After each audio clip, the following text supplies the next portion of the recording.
Hey guys, welcome back to my channel. For those who are new here, I'm Liliana, and in today's video, it's a collaboration with Party Crafting. I'm going to show you how to use one of their templates and how to create a balloon mosaic. So if you guys want to see how I made this, well, keep on watching.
once you purchase the template, they're going to send you an email and you'll get a PDF.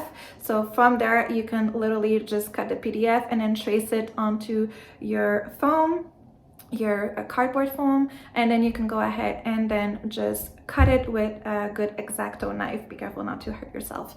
And then you can glue your pieces like I did in the video using a hot glue gun. So, and then you just fill it up with some balloons, and you can use also, just to make sure that they stick nicely, some balloon glue that you can stick them together. So I would highly suggest you going to see their Etsy shop. Everything will be linked down below in the description box of this video, but they have like really cute designs, and they will have like brand new designs also down the road. It's a brand new company, but they have so many cute designs. They're actually giving away a promo code to all of you guys, so you can use Sugar25 for 25% off, and this is until February 28th, 2022, which is amazing because normally promo codes only last like maybe like a month, and the company is basically giving it away for 3 months. So I really hope you guys enjoyed this video. If you did, please give it a thumbs up. Don't forget to subscribe and click the notification bell button so you get notified of all the videos that I put up. Thanks for watching, and see you in the next one.